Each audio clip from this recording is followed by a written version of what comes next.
보혜사 성령님입니다.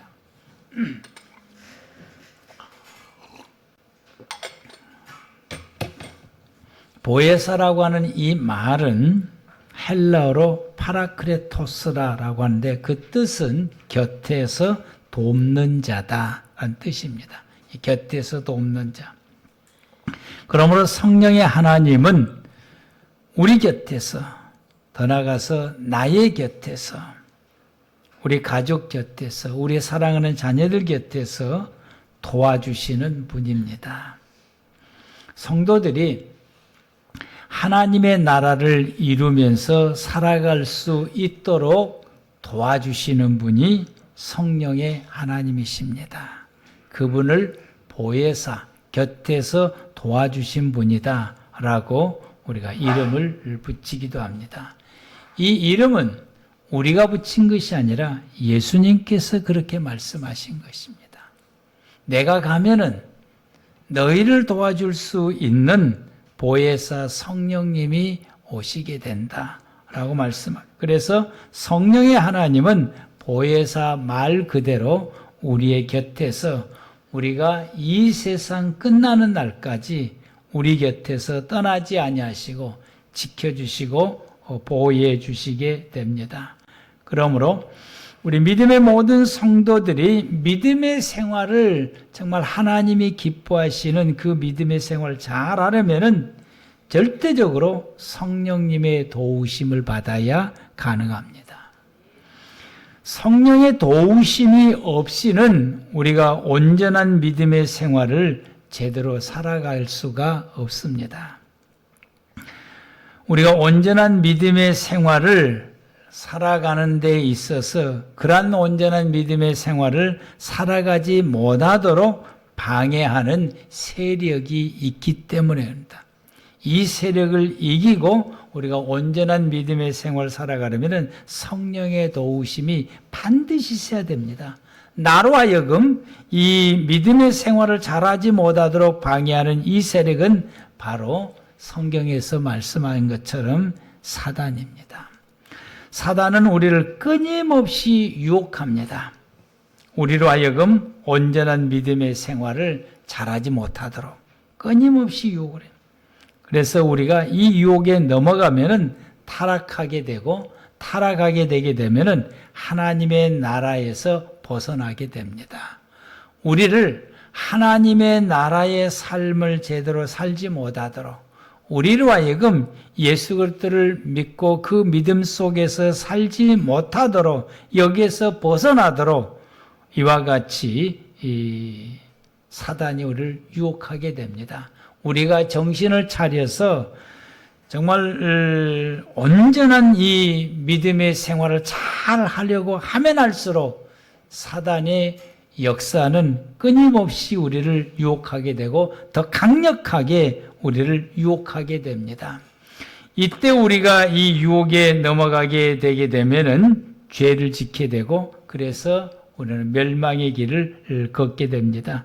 요한복음 10장 10절에 도적이 오는 것은 이 도적을 사단을 도적으로 표현한 것입니다. 도적이 오는 것은 다른 말로 말하면 사단이 내게 찾아오는 것은 나의 영혼을 도둑질하고 내 삶을 도둑질하고 나를 죽이고 내 인생을 멸망시키는 것이다 라고 말씀합니다. 바로 이 도적이 사단이라고 하는 사실입니다. 사람은 이 사단의 유혹을 이기기가 매우 어렵습니다. 그래서 성도들 가운데서 보면은 믿음 생활을 아주 참 열정적으로 잘 하다가도 한순간에 사단의 유혹에 넘어가게 돼서 그 믿음이 완전히 흐트러지게 되고 어떤 분은 예수를 떠나가게 되고 교회를 떠나가게 되고 이전에 예수 믿기 이전보다 더 타락한 모습으로 살아가는 사람들도 간혹 있습니다. 이건 유혹에 이기지 못하고 넘어간 사람들이요. 그래서 그 사단에게 사로잡혀서 이전보다 더 악한 모습으로 살아가는 모습을 볼 때에 너무 안타깝습니다. 이것은 사단의 유혹을 이기지를 못하게 되면 이런 결과를 이르게 됩니다. 아담화도 이 사단의 유혹을 이기지를 못해서 하나님께서 금하신 선악과를 먹고 범죄해서 하나님이 없는 인생을 살게 됐고, 그것이 우리 인류에게 남겨준 이 좋지 않는 유산이 된 것입니다. 그러므로 우리가 이 사단의 유혹을 이기려면 반드시 성령님의 도우심이 필요합니다. 성령의 도우심 없이는 이 사단의 유혹을 이길 수가 없기 때문에 그러합니다. 마태복음 12장 28절에서 예수님께서 말씀하시나 내가 하나님의 성령을 힘입어 귀신을 쫓아내는 것이면 하나님의 나라가 이미 너희에게 임하여졌다. 우리를 유혹하는 사단의 모든 세력과 그 무리들인 귀신을 우리가 성령의 능력을 힘입어서 내 삶에서 추방시켜서 쫓아내게 되면은 내 삶 속에는 하나님의 나라가 이미 임한다라고 말씀하십니다. 성령의 능력을 힘입어서 우리가 사단의 모든 유혹을 이겨내고, 그리고 예수의 이름으로 사단을 추방하게 되면은 나의 인생의 삶 속에는 하나님의 나라가 이루어지고 우리는 하나님의 나라의 모습으로 살아갈 수가 있습니다. 마태복음 4장에서 예수님께서 광야에서 금식기도 하는 도중에 사단에게 유혹을 받았을 때에 성령의 도우심으로 그 모든 사단의 계획과 그 모든 사단의 유혹을 물리치고 승리를 하게 됩니다. 승리하게 되니까 사단은 예수에게서 떠나 사라지게 되어지게 됩니다. 이와 같이 우리도 성령의 도우심을 받게 되면은 내 믿음 생활을 방해하는 모든 이 세력을, 사단의 세력을 우리가 이길 수 있게 되고, 또 이 성령의 도우심을 받게 되면은 사단의 모든 유혹을 우리가 극복할 수 있게 됩니다. 그러므로 통해서 우리의 믿음의 생활은 모든 사람들이 흠모할 만하고 모든 사람들이 우리가 존경할 만한, 그리고 우리가 만족스러운 온전한 믿음의 생활을 우리가 예수 안에서 잘 생활할 수 있게 됩니다.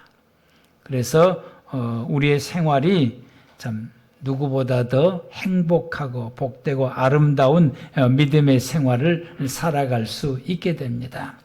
이러한 믿음의 생활이 나의 이 믿음의 생활이 더 점점 확장하도록 성령의 하나님께서 도와주시게 됩니다. 내 안에 계시는 성령의 하나님께서 내 믿음의 생활이 이 적은 믿음의 생활로 머물러 있는 것이 아니라 이 믿음의 생활이 더 성장되고 더 성숙하고, 그리고 내 믿음의 활동의 영역이 넓혀지도록 우리에게 힘을 주시고 또 우리를 이끌어 주시고 도와주시게 됩니다. 그래서 사도행전 1장 8절에 너희가 성령의 충만함을 받게 되면은 하나님의 능력과 권능이 임하게 되어서 예루살렘과 유다와 사마리아와 그리고 땅끝까지 이르러 복음이 전파하게 된다라고, 내 증인이 된다라고 말씀합니다. 이 말씀은 우리의 믿음의 활동의 영역이 넓혀지는 것을 말씀하게 됩니다. 그런데 갈라디아서 5장 22절에서 23절의 이 말씀은 성령을 우리가 충만하게 받게 되고 그 성령의 하나님께서 내게 임재해서 그 성령의 하나님이 나를 도우시고 도와주셔서 내 속 사람이 하나님을 완벽하게 닮아갈 수 있게 하십니다. 이걸 우리는 성장했다 혹은 성숙됐다라고 말하게 되고 하나님을 닮아갔다라고 말하게 됩니다. 갈라디아서 5장 22절 23절 말씀에 오직 성령의 열매는 사랑과 희락과 화평과 오래 참음과 자비와 양성과 충성과 온유와 절제니 이 같은 것을 금지할 법이 없느니라. 성령의 하나님께서 나를 도와주셔서 나로 하여금 사랑으로 살게 하시고 기쁨으로 살게 하시고 모든 사람과 불화로 사는 것이 아니라 화평하면서 살게 하시고 그리고 인내하면서 살게 하시고 자비를 베푸는 사람이 되게 하시고 선을 베풀며 하나님께 충성하며 온유와 절제하면서 규모 있게 생활해 갈 수 있는 사람으로 성장시키고 성숙시킵니다. 나를 이렇게 이게 성령의 하나님이 나를 도와서 이렇게 하시겠는. 그리고 더 나아가서 내게 고린도에서 말씀하신 것처럼 내게 성령의 은사를 부어주셔서 그 은사로 통해서 내가 믿음의 이 활동이 나로 끝나는 것이 아니라 다른 사람에게도 영향을 미치게 해서 믿음의 활동의 영역을 넓혀주시게 됩니다. 초대교회에 성도들이 성령에 충만하게 힘입었을 때에 그때 성령의 하나님께서 그들에게 방언의 은사를 부어주셨습니다. 이 은사를 부어주셨으니, 우리의 활동, 우리가 믿음의 활동이 다른 사람에게도 영향을 끼쳐서 이 활동이 넓혀지도록 하기 위해서 성령님께서 우리에게 은사를 부어주시는데 초대교회 방언의 은사 하나만 임했어요. 방언의 은사. 고린도에서 나오는 9가지의 은사가 전부 임한 것이 아니라 방언의 은사 하나만 임했어도 이 복음의 폭발적으로 일어나게 됩니다. 사도행전 2장 4절 말씀부터서 보게 되면 그들이 다 성령의 충만함을 받고 성령의 말하게 하심을 따라 다른 언어들로 말하기 시작하니라. 그때 경건한 유대인들이 천하 각국으로부터 와서 예루살렘에 머물러 있더니 이 소리가 나매 큰 무리가 모여 각각 자기의 방언으로 제자들이 말하는 것을 듣고 소동하여 다 놀라 신기하게 여겨 이르되 보라 이 말하는 사람들이 다 갈릴리 사람이 아니냐. 갈릴리 사람이라는 말은 이들은 배운 사람들이 아니다라고 하는 거죠. 언어를 특별하게 배운 사람들도 아니고 학식이 풍부한 사람들, 소위 말하면 무식한 사람들 아니냐 이거예요. 무식한. 어부들이고 농사 짓는 사람, 무식한 사람들 아니에요. 그런데 이 사람들의 입에서 내가 살고 있던 나라의 말을 듣는다. 각 나라의 말을 듣게 되냐. 얼마만큼 각 나라의 말을 듣게 되냐. 9절 말씀 보면은 바데인은 바데인의 말을 듣고 메데인은 메데인의 말을 듣고 엘라인은 엘라인의 말을 메소포타미아 온 사람들은 메소포타미아의 말을 들은 거예요. 이분들이 그렇게 말하고 유대와 갑바도기아 본도와 아시아 부르기와 밤빌리아 애굽 구레네 가까운 니기비아 여러 지방 사람들이 왔는데 자기 지방 사람들이 말하는 언어로 사도들이 말하는 걸 듣는다라고 하는 거예요. 이분들이 어찌 내가 살고 있는 언어를 알 수 있겠느냐라고. 이분들이 말하는 이게 이제 이 방언이죠. 이제. 그래서 11절 말씀을 보면은 우리가 다 우리의 각 언어로 하나님의 큰 일을 말함을 듣는다. 이건 하나님의 역사다라고 고백을 하게 됩니다. 이 놀라운 성령의 역사에 대해서 베드로의 설교를 들었던 사람들 중에 그날 3,000명이나 예수를 믿게 됩니다. 방언 은사 하나 임했는데 복음이 이렇게 활동화가 되고 이들의 이 120명의 성도의 이 복음의 그 활동의 영역이 다른 사람들에게 3,000명이나 영향을 미치게 되고 그래서 41절 말씀 보면 그 말을 받는 사람들은 세례를 받음에 이날의 신도의 수가 3,000명이나 더하더라.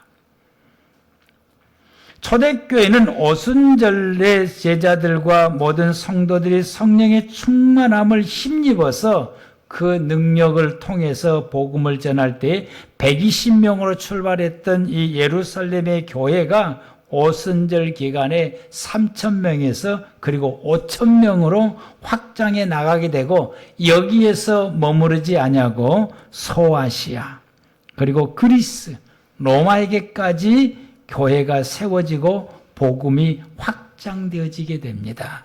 이것을 기록한 것이 사도행전 말씀입니다. 우리는 이것을 이때 일어난 것이 아니라 이미 창조 때부터 성령의 역사는 이렇게 일어났습니다. 창세기 2장 10절에서 그리고 14절 말씀 가운데 보면은 강이 에덴에서 흘러나와 동산을 적시고 거기서부터 갈라져 네 근원이 되었으니 첫째 이름은 비손이라 금이 있는 하일라 온 땅을 둘렀으며 그 땅의 금은 순금이요 그곳에는 베델리엄과 호마노도 있으며 보석들입니다. 둘째 강의 이름은 기온이라 구스의 온 땅을 둘렀고 셋째 강의 이름은 히데게라 아수르 동쪽으로 흘렀으며 넷째 강은 유브라데더라. 에덴에서 흘러나오는 이 물이 동산을 적셔서 그것이 흘러넘쳐 4대 강이 흘러넘쳐 온 지구에 흘러넘침으로 이 강물이 흘러가는 곳곳마다 풍요로움이 넘쳤다는 말씀입니다. 에덴에서 흘러나오는 이 물은 하나님으로부터 나오는 성령님을 말합니다.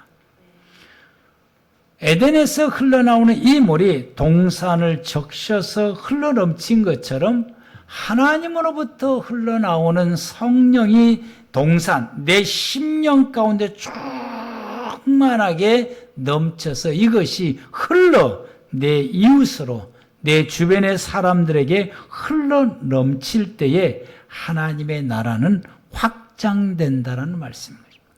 하나님의 나라 확장돼.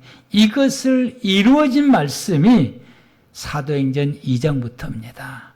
하나님의 성령이 임하게 되니까 하나님의 나라가 온 세상으로 확장되어져 나가는데 거기에 주님으로부터서 쓰임받은 사람들이 성령 충만한 사람들이었다. 성령 충만한 사도들과 초대교회 성도들이었습니다. 이게 성령의 역사입니다. 성령 충만했던 제자들과 초대교회 성도들에 의해서 이와 같이 온 세상의 복음이 확장되어지게 되고 확장되어지는 이 모든 복음에 대해서 로마서 8장 28절에서 말씀하신 것처럼 성령님께서 도우셔서 결국에는 합력하여 선을 이루었다라고 말씀합니다. 로마서 8장 26절에서 28절 말씀까지 보면은 이와 같이 성령도 우리의 연약함을 도우시나니 성령님이 우리의 연약함을 도우십니다. 그래서 우리가 마땅히 기도할 바를 알지 못하나 우리가 마땅히 어떻게 해야 될지를 잘 모를 때에 오직 성령이 말할 수 없는 탄식으로 우리를 위해서 친히 간구하시며 마음을 살피시는 성령의 생각을 아시나니 이는 성령이 하나님의 뜻대로 성도들 위해서 간구하여 주시고 그리고 28절 시작 우리가 알거니와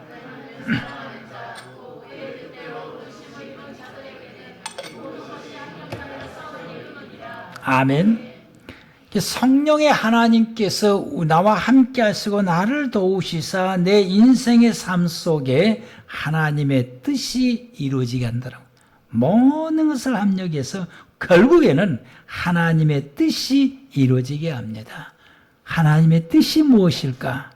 하나님의 뜻은 예수님께서 요한복음 6장 40절에 분명하게 말씀했습니다. 내 아버지의 뜻은 아들을 보고 믿는 자마다 영생을 얻는 이것이니 내가 마지막 날에 이를 다시 살리리라. 하나님 아버지의 뜻은 나를 비롯해서 모든 사람들이 구원을 받는 것입니다. 영생을 얻는 것입니다.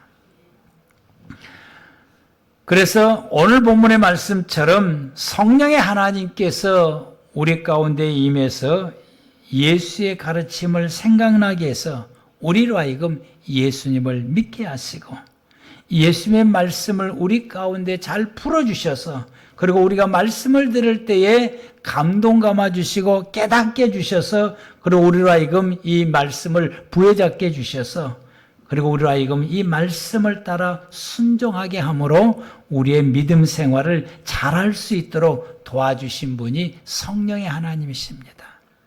그리하여 우리로 하여금 마침내 구원에 이르게 합니다. 성령의 하나님께서는, 오직 성령의 하나님께서는 나를 이렇게 도와주시는 목적은 나를 구원에 이르게 하는 것이고, 나를 통해서 내 주변의 사람들에게 나를 통해서 그 내 주변의 사람들이 구원받게 하는 것입니다. 그래서 이 하나님의 구원의 역사는 내가 구원받는 것으로 그치지 아니하시고, 내 믿음을 성장시키고 내 믿음을 성숙시켜서 나로 하여금 다른 사람들의 이 구원받을 수 있도록, 내게 그 힘을 발휘할 수 있도록 내게 능력을 주시고, 내게 은혜를 주시고, 그리고 나를 붙들어 주시고, 내게 성령의 은사를 부어주셔서 이 일을 감당하게 하십니다. 아멘. 그래서 초대교회 성도들이, 성령 충만한 이 사도들과 초대교회 성도들이 자기들이 구원받는 것으로 끝나지 않냐고 두려움을 깨치고 교회 밖으로 나가서 예루살렘에 모여있는 모든 성도들에게, 모든 사람들에게 예수 그리스도의 죽으심과 부활하심을 그들에게 힘있게 복음을 전했습니다. 그랬더니 3,000명이 회개하고 돌아오고 5,000명이 회개하고 돌아오고, 이 힘이 이 토대가 되어서 소아시아, 그리스, 로마에, 그리고 전 세계를 향해서 복음이 확장해 나가게 되는데, 이 복음이 확장해 나갈 때에 초대교회 제자들과 성도들이 확장해 나갈 때에 쉽게 되는 것이 아니고 많은 어려움과 고난과 역경을 겪게 됩니다. 말할 수 없는 핍박을 당하고, 이 핍박으로 인하여서 순교까지 당하기도 했습니다. 1년에 끝나는 것이 아니라 수년 동안 이 기독교의 복음이 시작할 때에 예수님이 죽으시고 난 이후에 성령의 역사는 주 30년 이후에 일어난 것이니까, 주 30년 이후에, 그리고 콘스탄틴 대제가 로마를 국교로 성립하기 300년경에 성립했으니까 300년 동안 이들이 복음을 전하면서 수많은 사람들이 죽임을 당하고 순교를 당하고 고통을 당하고 어려움을 당해 가운데 있으면서도 그들의 믿음은 꺾이지 아니하고 계속해서 복음을 전한 일에 전진했는데, 이건 그들의 힘이 아니라 그들 속에서 역사하는 성령님의 역사였습니다. 우리가 이들이 얼마만큼 어려움을 겪었느냐 하게 되면 히브리서 11장 35절에서 38절에 기록된 말씀을 보게 되면, 여자들은 자기의 죽은 자들을 부활로 받아들이기도 하며, 어떤 이들은 더 좋은 부활을 얻고자 해 심한 고문을 받대.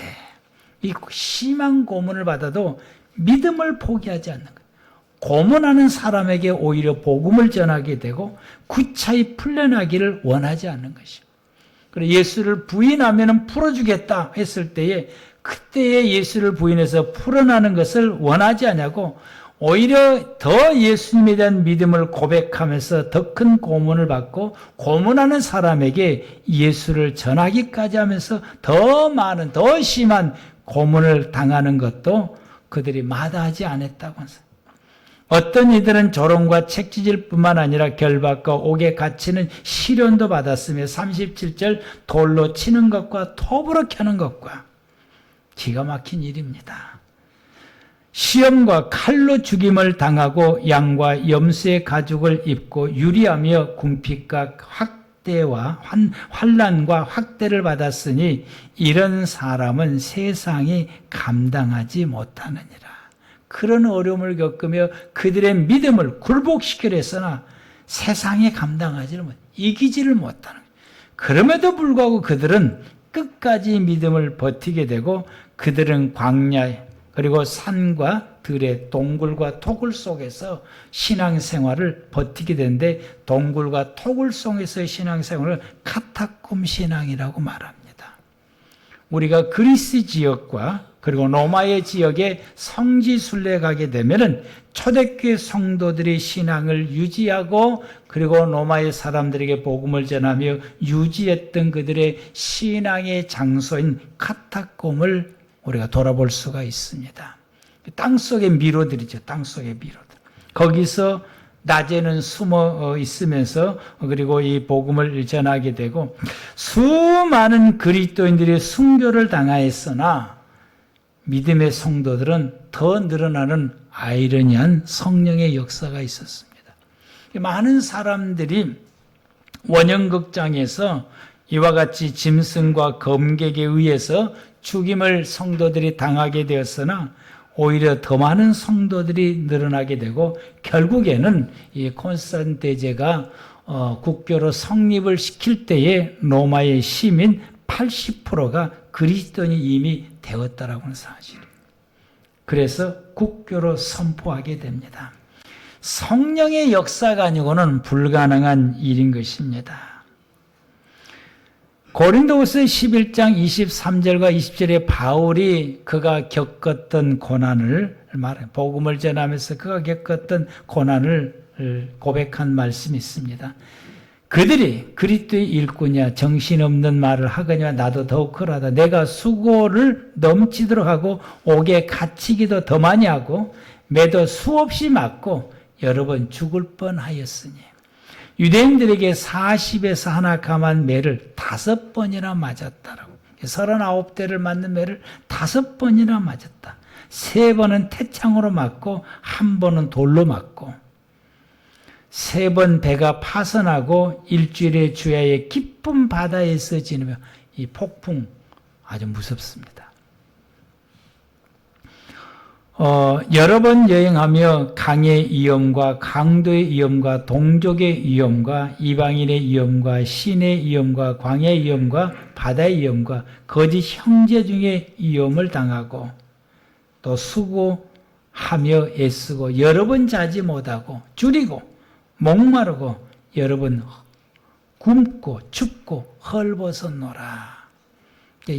이 짧은 이 말씀 속에서 이 바울이 말로 형용할 수 없는 고난과 고통을 겪었다. 그럼에도 불구하고 그는 교회를 위한 불타는 심령을 내 심령 가운데 이런 어려움을 겪으면서도 교회를 향하고 성도를 향하는 이 불타는 이 심령, 저들의 구원을 위해서 불타는 내 심령을 잠재울 수 없다라고 28절에서 29절에 고백하게 됩니다. 우리 다 같이 시작.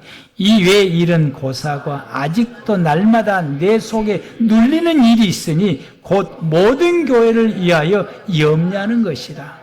누가 약하면 내가 약하지 아니하며 누가 실족하게 되면 내가 애타지 않더냐라고.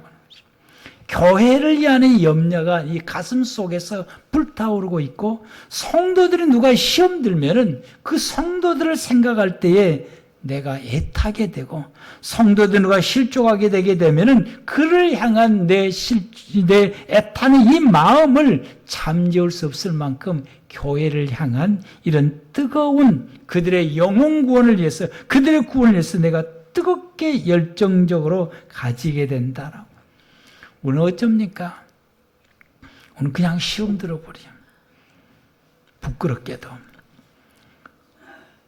성령님이 내 안에 계시면 나를 이런 성도가 되게 하고 이렇게 바울처럼 역사하게 하고 초대교회처럼 이런 믿음으로 굳건히 지켜가게 됩니다.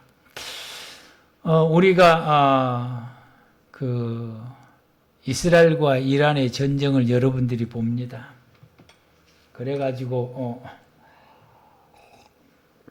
트럼프가 끼어들어서 지금 전 세계적으로 오일 쇼크 때문에 지금 어려움을 겪게 되고 우리도 이 어려움을 겪게 돼서 기름을 너무 비싸가지고 그냥 어디 다니기도 겁이 날 정도로 이 기름이 아주 비싼데 이런 어려움을 겪게 됩니다.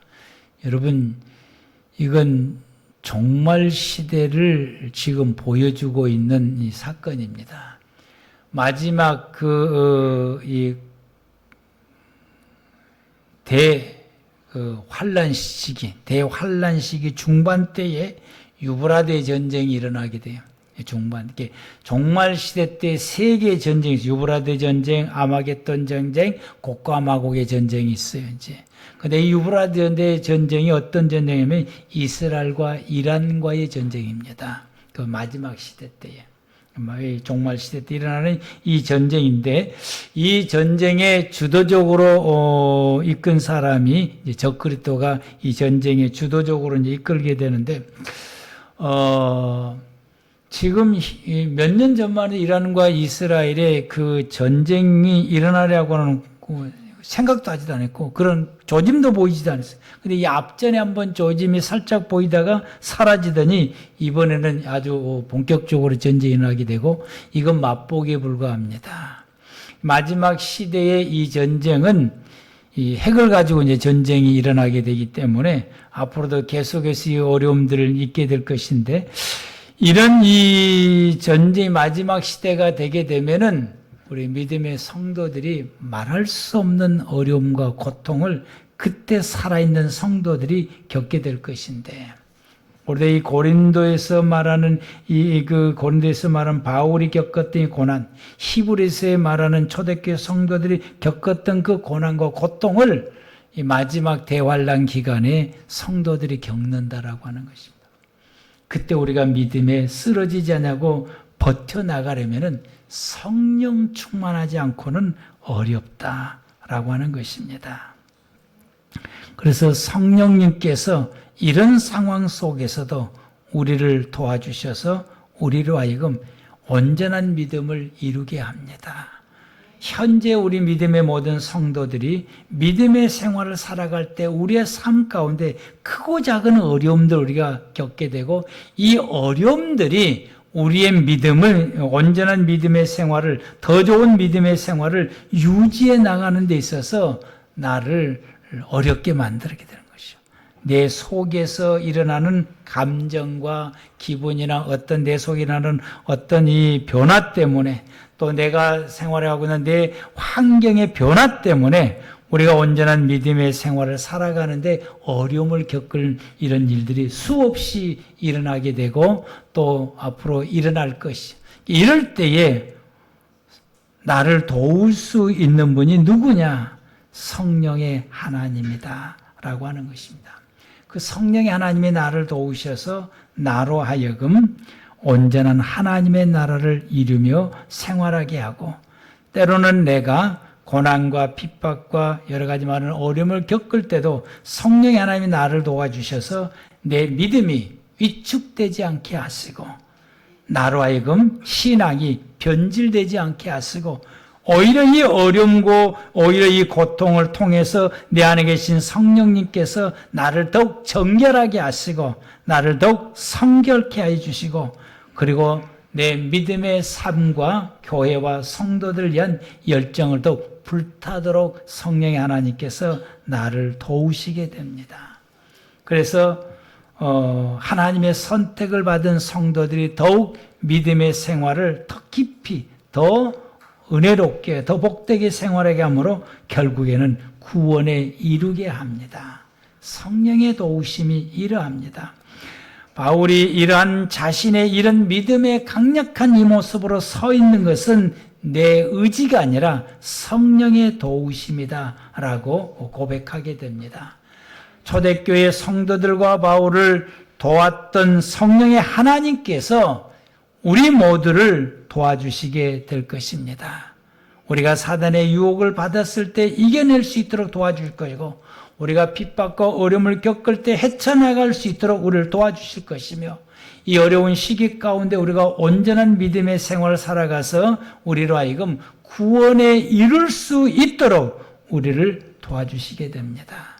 성령의 도우심이 있어야 우리의 모든 믿음의 생활에서 우리가 아름다운 믿음 생활, 하나님이 기뻐하시는 좋은 믿음의 생활을 살아감으로 통해서 내 육신의 생명이 끝났을 때 우리는 첫 천국에 이르게 되는 복을 받게 됩니다. 아멘. 그래서 로마서 8장 29절에서 30절 말씀 가운데 하나님께서 미리 하신 자들을 또한 그 아들의 형상을 본받게 하기 위하여 미리 정하셨으니 이는 그로 많은 형제 중에서 맏아들이 되게 하려 하심이라. 또 미리 정하신 그들을 또한 부르시고 부르신 그들을 또한 의롭다 하시고 의롭다 하신 그들을 또한 영화롭게 하셨느니라. 하나님께서 이 말씀을 어제 아침부터 오후에 4시까지 이 말씀을 제가 타이핑하고 작성하는데 계속해서 내 속에서 부어주시는 데에 내가 감당하기가 벅차더라고요. 야, 성령 하나님 이렇게 역사하시고. 그래서 우리 교우들에게 이렇게 말씀을 주셔서 이렇게 하나님께서 우리에게 역사하시는구나. 그래서 이번 성령 강림주일에 기대감을 갖습니다. 하나님이 우리에게 성령을 부어주시기를, 우리 사랑하는 모든 성도들에게 성령을 부어주실 것이라고 하는 기대감을 갖습니다. 성령님은 우리를 도우셔서 어떤 경우에도 우리로 하여금 예수 그리스도를 본받아 하나님의 형상을 회복하게 하시고 우리로 하여금 온전한 믿음의 길을 걷게 해주셔서 내 육신의 생명 끝나면 저 천국에 이르게 하실 것입니다. 분명히 그렇게 합니다. 우리가 이러한 성령의 도움을 받으려면 성령 충만해야 성령의 도우심을 받을 수 있습니다. 초대교회 성도들은 성령 충만하지 아니할 때는 성령의 도우심을 받지를 못했습니다. 오순절날 성령의 충만함을 입고 난 그 이후부터서 그들의 육신의 생명이 끝날 때까지 성령의 도우심을 받았습니다. 자기들의 힘과 의지로 이겨낼 수 없고 감당할 수 없는 극한 어려움 속에서도 성령의 도우심으로 그 모든 것을 헤쳐나갈 수 있게 된 것입니다. 예수님께서 제자들에게 말씀했습니다. 너희는 예루살렘을 떠나지 말고 아버지께서 약속하신 것을 기다리라. 예수님의 제자들과 초대교회 성도들은 예수님이 주신 이 말씀을 마음속 깊이 기억하고 아버지의 약속하신 성령님을 사모하면서 전혀 기도에 힘쓰며 그들 가운데 성령이 오시기를 기다렸습니다. 마침내 그들은 오순절날 이르러서 우리가 사도행전 2장에서 말씀한 것처럼 그들은 성령의 충만함을 입었습니다. 성령의 충만함을 입었을 때 그들의 삶에 폭발적인 역사가 일어나게 된 것입니다. 성령 강림 주일이 다가옵니다. 이번 달 4번째 주일이 성령 강림 주일입니다. 우리 모두 성령 강림 주일에 성령의 충만함을 힘입기 위해서 우리 모두 이 초대교회 사도들과 초대교회 성도들이 아버지의 약속을 기다리며 기도에 전혀 힘썼던 것처럼 우리 모두 성령 강림 주일을 바라보면서 하나님께서 내게 초대교회 성도들에게 성령을 부으신 것처럼 나에게도 성령을 부어주시라는 기대감과 소망을 품고서 우리가 마음을 다해서 기도하여 준비합시다. 그래서 여러분 우리가 성령 강림 주일에 정말 오순절날에 임했던 그 성령이 오늘날 이 시대에 우리 순천 꿈의교회에 임해서 우리 꿈의교회 사랑하는 모든 성도들이 성령 충만함 받는 시간이 되기를 바랍니다. 기도하겠습니다.